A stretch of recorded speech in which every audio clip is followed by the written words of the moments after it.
Hey guys, welcome back to the Wingline Studio. It is Reverend Tyrell Bramwell with you again. Thanks for tuning in. I want to introduce you to a new series of videos, a new playlist. We're going to do some reaction videos. I don't know if we're going to like this. I don't know if you're going to like it. I don't know if I'm going to like it, but we're going to give it a try because it's going to fit and fill a gap in what we're doing here in the Wingline Studio. This whole space was created for Cross Defense. Cross Defense takes up curious cultural topics to equip the mind, excite the imagination, and comfort the soul with God's Word. There's a lot more curious cultural topics going on in the world that we can get to once a week, and we only get 1 hour to do it. On top of that, I do have Cancel Christian Comments, the KNCL stuff that goes on the YouTube channel. It is kind of sporadic, depends on what's going on. It's a little more locally based. It doesn't really get to the broad cultural stuff. We also have the Ferndale Fortitude, definitely focused right here on Ferndale. And we have my sermons that I create for St. Mark. All of you guys can listen to those here on YouTube, but it is everything, including Cross Defense, is St. Mark first for me as it serves my vocation of pastor. It just happens to be where we've been able to create a system where it also is beneficial to you. So great for that. Glad you're here to listen to it. This, I hope, these reaction videos will enable us to take up the curious cultural topics that are going on in our culture that we miss throughout the week. Everything seems to be based in a theological religious realm these days. All the things going on in the culture war, in out there in the world, it is all so close to home with Christianity and what God's Word has to say about these things. And so we need to be speaking more about it. And I hope to help us do that with these reaction videos.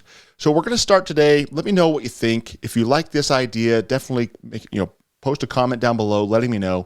You can subscribe to the channel, you can ring the notification bell, do the thumbs up thing, all the YouTube stuff, help push this out to others, share it with a friend.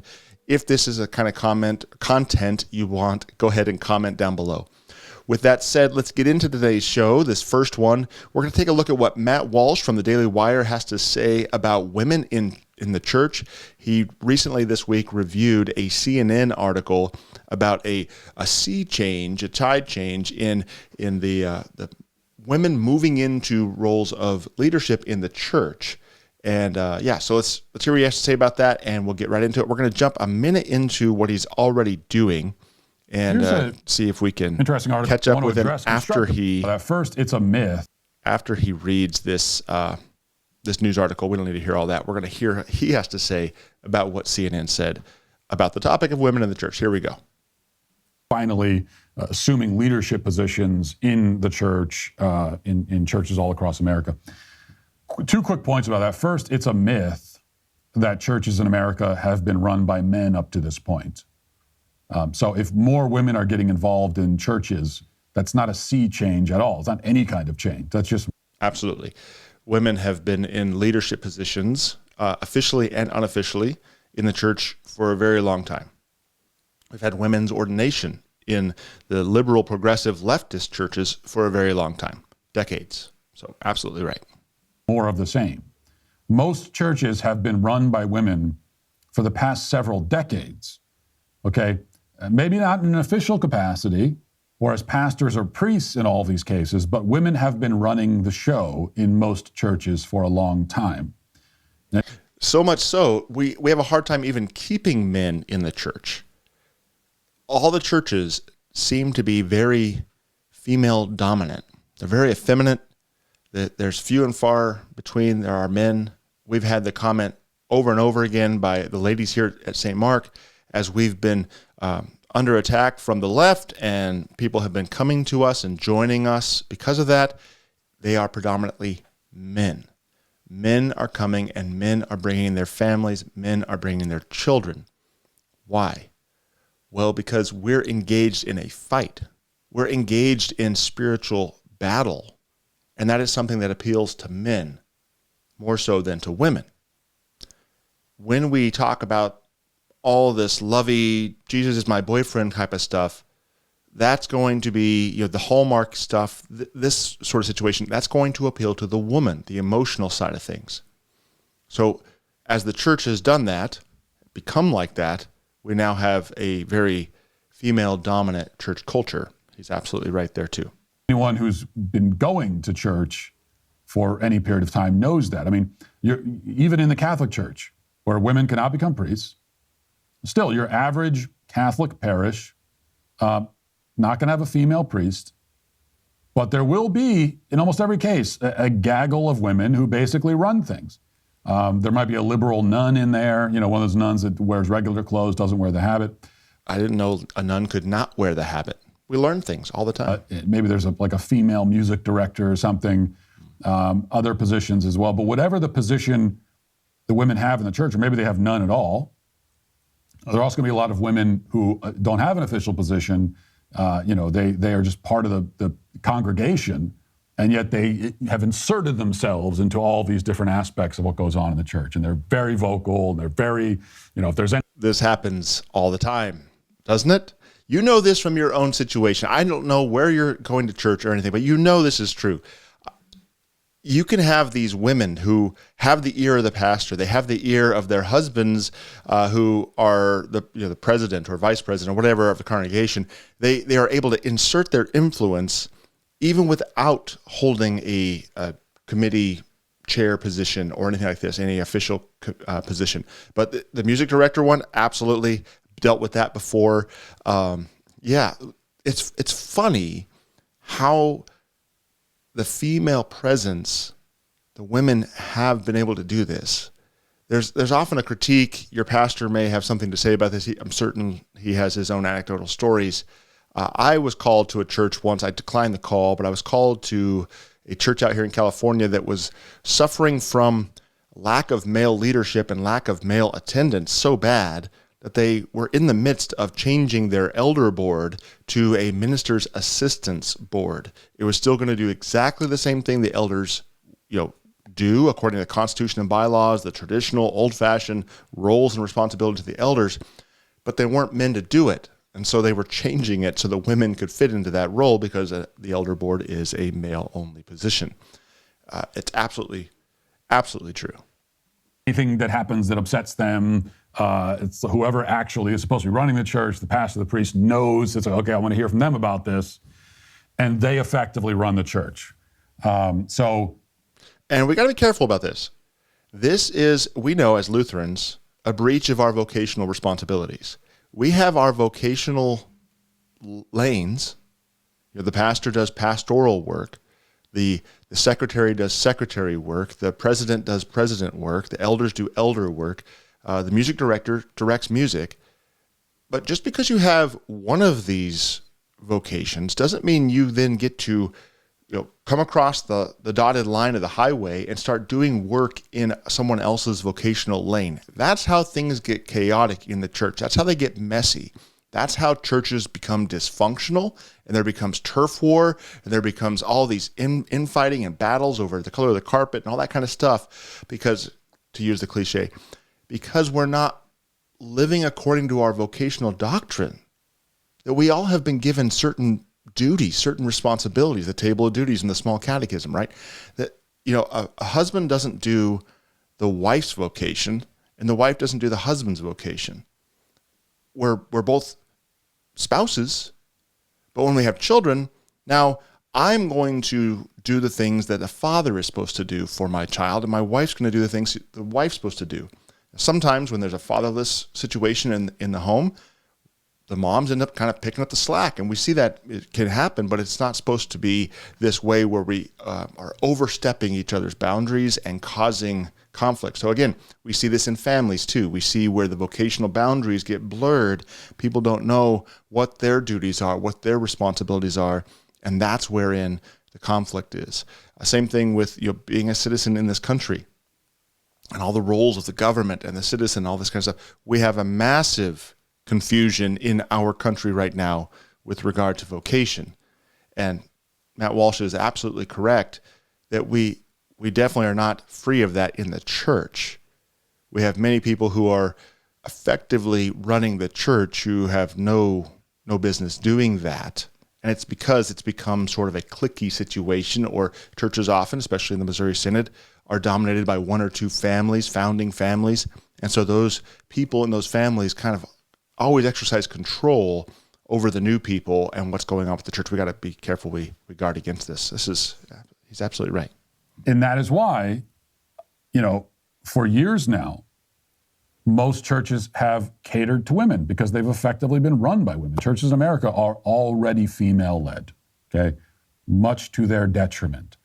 That's because Missouri, this is exactly what goes on with the LWML. Bless the ladies' hearts, and even that I have to say that is evidence of this, that we understand the power dynamic with the LWML and the Missouri Synod and how they control much of what the pastors are doing, and the pastors tend to walk on eggshells around them. We need to stop doing that. Love the LWML for being a women's group, but they don't get to influence what the church is doing. They don't get to run the show and exercise any sort of pressure, arm twisting on the pastor, whether that's passive or actively. last thing that we need here is more women in church leadership positions. That's the last thing we need. The church is already Just say it how it is, feminized, too soft, too focused on feelings and emotions and being welcoming and inclusive. Yeah. All of that is coming from liberal women in these churches, or most of it anyway. They're the ones. Did you get that? We're already too soft. Absolutely we are. We are already a weak, and that's just, we're a feminized church. We don't know what it is to be bold and stand up. Stand up against the state when it tells us we have to lock down. Stand up against the world's pressure when they tell us we shouldn't talk too loudly about LGBTQ issues or anything like that we're being hateful. This is what, it's been a blessing to be here at St. Mark. You hear me talk on these videos how much I appreciate St. Mark, and this is why, because we have grown together. We were such a small group when we started that the culture of this church has gotten stronger. And now we have men who are coming and they're bringing their families. It truly is. The men are leading their wives to the church. Now, the wives may be the ones who led the men into Christianity, but now the men are taking leadership and they're leading their families to St. Mark. And that's an amazing thing to watch. But yes, the church is already too weak. The church, Christendom in America is what I'm talking about all of Christianity basically, with rare exception, is far too soft and feminine. And again, it's been that way for years. So adding more women into leadership, it's just going to drive that problem even more, which of course is what CNN wants. So they realize that. And it's a self-perpetuating problem. The more feminine the church is, the less men want to go. And the less that men want to go, the more women are in charge because there's no one else there. And the more they're in charge, the more feminine it gets, and the less men want to go. So the more women are in charge, the more feminine it gets, the less men want to go. And it's just on and on and on. Until the church finally closes its doors, right? Yeah, it goes on and on and on. He's nailing it. I agree. Self-perpetuating cycle. It's really more of a death spiral, self-perpetuating death spiral for the church. Think about Christ and his disciples. Now we see the interplay with the women. We have the women who are the first ones there on Easter morning. We have Jesus's mom. We see the women in the scene. We see how they relate, but they're not in the leadership positions. They're not the ones who are out there in the front doing the thing, serving and being public servants, or in this being servant leaders. That's the word I'm looking for, being servant leaders. Like we see the 7 men of good repute in Acts, Stephen being the chief among them, right? And Philip and the others. They're called to serve the women, to be the leaders. And then we immediately see Stephen out there preaching boldly. We see this correlation. The women are there and they're meant to be there. They need to be there. We get this wonderful passage about the women of the church being like Sarah, right? Peter tells us this, and how they're to fear nothing, and they're to call their husbands Lord, all this kind of stuff. And I no problem talking about this with regard to, Abraham was foolish in how he treated his wife, giving her over to Pharaoh and that kind of thing. But it doesn't tell Sarah to take over the leadership role. Peter says, be fearless even as the men are leading. Right? Let them lead. And we get this too, of course, with Paul in Corinthians, as he's talking about how a woman should remain silent in the church. And that means that even in organization, we need to create a culture that allows men to step up and take on that responsibility. Remember, Adam shirked that responsibility in the garden. This is male proclivity to let the women lead. And what is it that Genesis says? The woman will want to rule over her husband, but he will rule over her. This is the dynamic we have in our fallen culture, where men are going to want to sit back and do nothing, and women are going to want to dominate. Feminism just aggravates this all the more, right? We see an entire culture built around amplifying and uplifting the woman and suppressing and downplaying the man. Well, at the church, this is killing us. This is the thing that needs to be countered. And what we're seeing here at St. Mark, again, to use us as an example, as we've been going through this ourselves, the men are coming to church and they're leading wonderfully. They're leading their wives. And this doesn't mean the women of the church are left out of anything. We still have women on our church council, and they have a very loud voice appropriately within our vocation. We focus on that as much as we can, and probably should do a little bit better on it, but we're working on that. And as we're creating a culture that lets men lead the way. All right, more to Matt. C.S. Lewis, and I'm going to butcher the quote. I don't remember the exact quote, but he talks about how going to church, it should have the feeling of, of getting battle plans, of Yes. You're in the middle of a war, and you're meeting, and you're going over your battle plans for the battle ahead, and you should have very much of that feeling of like spiritual warfare. And you're all soldiers, and you're meeting together, and you're discussing what your battle strategy is going to be. That's the feeling that church should have. And that is the feeling we have here at St. Mark, isn't it, members of St. Mark? We are constantly talking about the battle that we're in. And this is what has led to the growth. It's participated in what the Lord gives the growth. But this is how we've seen our growth, because we have been entrenched in a spiritual war that we have seen openly for 2+ years. All the years before, it was just following suit with what our modern American church says to do. Implement this program and try to study this thing, and then you'll learn how to grow and appease the people and be sensitive to this, and talk about these things. No, we're in a spiritual battle. And now we are engaged in it. And when you come to church here at St. Mark, it feels like that. We are preparing for war constantly. Absolutely. I got to find this Lewis quote. Good one. He put it much more eloquently than that. But that's right. That's what church should feel like, because that's what it is. Mm-hmm. We're in the middle of a spiritual warfare, and that's what church is. And church is supposed to equip us for that spiritual warfare. And one of the advantages that we're supposed to have in going to church every week is that it equips us for the battle ahead, for the next week. Like, we're coming off of the battlefield and battered and bruised and from the past week of fighting it, and now we're collecting ourselves, and we're getting ready to go back out into that battlefield again. Absolutely. Coming back, resting, recuperating, getting our bearings, letting God serve us in the divine service. We've been out there all week serving our neighbor, not for our own sake, because we've already been saved by Christ. We've already been enlisted into his army. And so now we go out Monday through Saturday serving our neighbor on the battlefield, fighting off the demons, fighting off Satan, fighting off our old evil man who wants us to sit back and do nothing, fighting the war. And then we come on Sunday and we rest.